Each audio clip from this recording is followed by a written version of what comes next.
हेडलाईन्सचे प्रायोजक आहे NBC bearings, लांब पळण्यासाठी। विधान परिषद निवडणुकीचा निकाल जाहीर। महायुतीच्या सर्व 9 उमेदवारांचा तर महाविकास आघाडीच्या 2 उमेदवारांचा विजय। शेकापच्या जयंत पाटलांचा विधान परिषद निवडणुकीत पराभव। शेकापच्या जयंत पाटलांना पहिल्या पसंतीची फक्त 12 मतं मिळाली।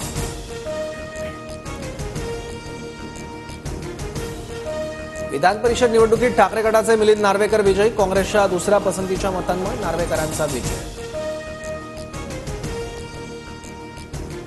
काँग्रेसची 7 मतं फुटल्याची राजकीय वर्तुळात चर्चा। काँग्रेसची मतं का फुटली याचा आढावा काँग्रेसचे नेते घेतील। काँग्रेस आमदार जिशान सिद्दीकी यांचं वक्तव्य। पक्षविरोधी आमदारांसाठी ट्रॅप लावला होता। बदमाश लोक ट्रॅपमध्ये सापडले, त्यांना बाहेरचा रस्ता दाखवणार। काँग्रेस प्रदेशाध्यक्ष नाना पटोलेंची प्रतिक्रिया। काँग्रेसने 24 तासात कारवाई करावी। गद्दार कोण आहेत ते महाराष्ट्राला कळू द्या। शरद पवार गटाच्या जितेंद्र आव्हाडांची मागणी। अजित पवारांनी इतर पक्षांची 5 मतं फोडली। अजितदारा गटाच्या दोन्ही उमेदवारांना मिळून पहिल्या पसंतीची 47 मतं। अजित पवारांनी काँग्रेसची मतं फोडल्याची चर्चा।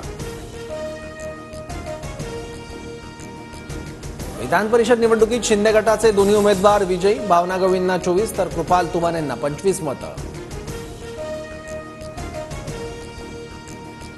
निवडणुकीत विरोधकांच्या विकेट जातच राहणार। देशात एनडीए आणि राज्यात महायुतीचं भविष्य। महायुतीच्या विजयानंतर सभागृहात मुख्यमंत्री शिंदेंचं वक्तव्य। विधान परिषद निवडणुकीत भाजपचे सर्व 5 उमेदवार विजयी। पंकजा मुंडे, योगेश टिळेकर, परिणय फुके आणि अमित गोरखेंना पहिल्या पसंतीची 26 मतं तर सदाभाऊ खोत दुसऱ्या पसंतीच्या मतांमध्ये विजयी। आमचे उमेदवार पाडणार असं म्हणणाऱ्यांची मतं आम्हाला मिळाली। उपमुख्यमंत्री देवेंद्र फडणवीसांचा मवियावर निशाणा। काँग्रेसच्या प्रज्ञा सातव विधान परिषद निवडणुकीत विजयी। प्रज्ञा सातव यांना पहिल्या पसंतीची 25 मतं मिळाली। 225 आमदार येणार म्हणणाऱ्या नेत्यांच्या पक्षाला पहिल्या फेरीत गारद व्हावं लागलं। आशिष शेलारांचा शरद पवारांना टोला। विधिमंडळाच्या पायऱ्यांवर संजय राऊत आणि चंद्रकांत पाटलांमध्ये गळाभेट। आपण परत एकत्र यायलाच पाहिजे। भेटीदरम्यानच्या राऊतांच्या वक्तव्यानं चर्चेला उधाण। आयुष्यात जय पराजय होत असतो। स्मृती इराणी किंवा इतर कोणत्याही नेत्याचा अपमान करू नका। लोकांना अपमानित करणे शक्तीचं नव्हे तर दुर्बलतेचं लक्षण। राहुल गांधींचं ट्विट।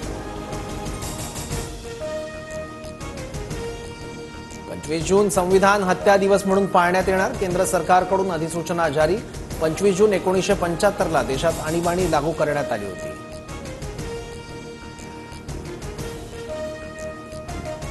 मुंबईसह कोकणात 15 जुलैपर्यंत पावसाचा जोर कायम राहणार। रत्नागिरी, सिंधुदुर्ग, पालघर, ठाणे, रायगडला 3 दिवस पावसाचा येलो अलर्ट। हवामान विभागाचा अंदाज। सोलापुरात तुकाराम महाराजांच्या पालखीचं मोठ्या उत्साहात स्वागत। अकलूजमध्ये पार पडला मानाच्या अश्वांचा 3रा रिंगण सोहळा। नेत्रदीपक सोहळा पाहण्यासाठी भाविकांची गर्दी। हेडलाईन्सचे प्रायोजक आहे एनबीसी बेरिंग्स, लांब पळण्यासाठी।